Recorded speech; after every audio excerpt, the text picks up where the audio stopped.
बहू के पलटते ढंग। पुणे में रहने वाली शीना की ससुराल में सिर्फ 3 लोग थे। इस वजह से घर में ज्यादा काम नहीं होता था, तो वो दोपहर तक अपना सारा काम खत्म कर लेती थी। लेकिन उसके बाद वो बोर हो जाती।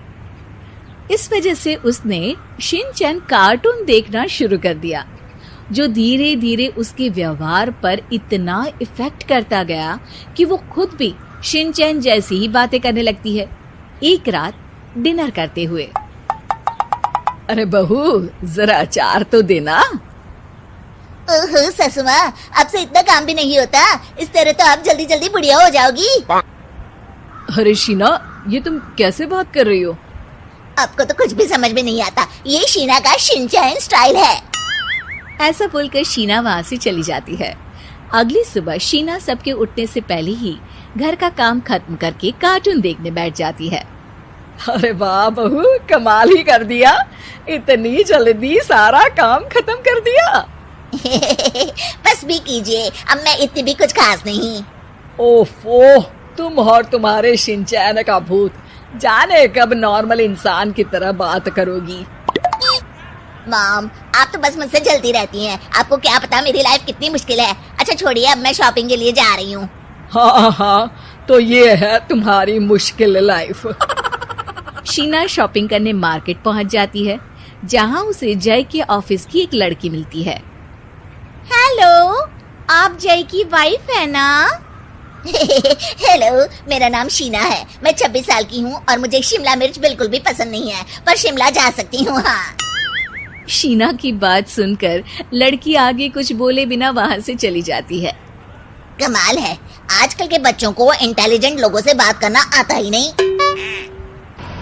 शीना शॉपिंग करके घर वापस आती है, जहाँ सास और जय साथ बैठकर आइसक्रीम खा रहे होते हैं। मैं कितने मतलबी लोगों के बीच रह रही हूँ।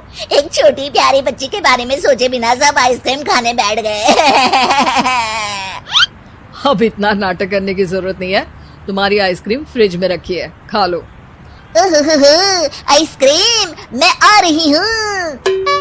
इसी तरह दिन बीतते हैं। अभी तक तो घर में सारे लोग शीना की हरकतों से परेशान हो चुके होते हैं। एक शाम उनके घर पड़ोस के अंकल आते हैं, जिन्हें देखते ही शीना बोल पड़ती है।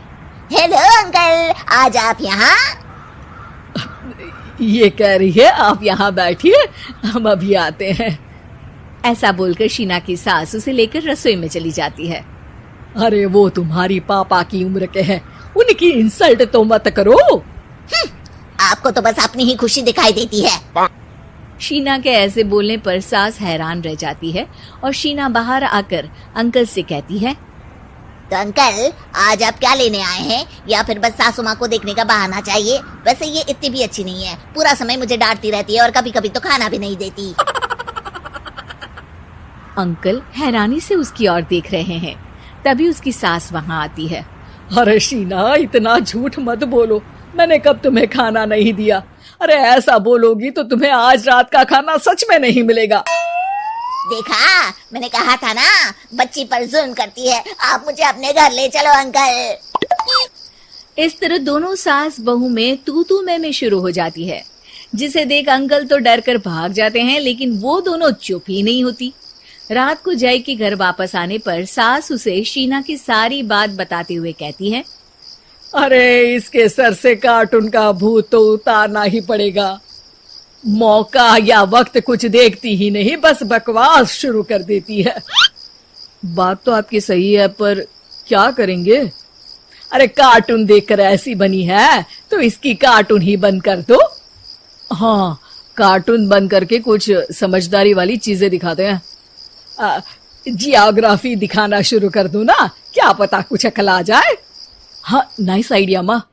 इस पर जय केबल टीवी पर ज्योग्राफी छोड़कर बाकी सारी चैनल बंद करवा देता है, पर शीना भी किसी से कम नहीं होती।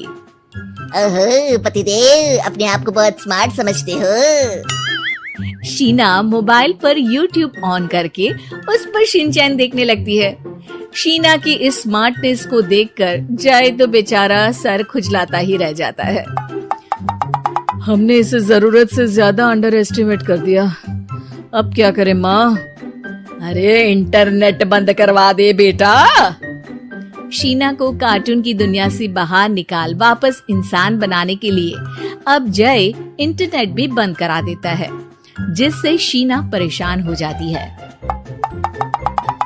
सब मेरी खुशी से जलते हैं, पर अब क्या करूं? शीना सोच में पड़ जाती है, लेकिन कोई आइडिया नहीं मिलता, जिस पर मजबूरी में वो ज्योग्राफी देखना शुरू कर देती है। लगता है अब कुछ ही दिनों में इसके सिर से शिनचैन का भूत उतर ही जाएगा। हाँ बेटा, उम्मीद तो यही है। दिन बीतते हैं और घर में सब शीना के बोलने का इंतजार करने लगते हैं, लेकिन शीना टीवी में ऐसी खो जाती है कि उससे पूछे सवालों का हाँ या ना के अलावा और कुछ जवाब ही नहीं देती। देखते ही देखते हफ्ता बीत जाता है, तो सब्र का बांध तोड़ते हुए जय टीवी बंद कर खुद ही शीना से बात करने बैठ जाता है।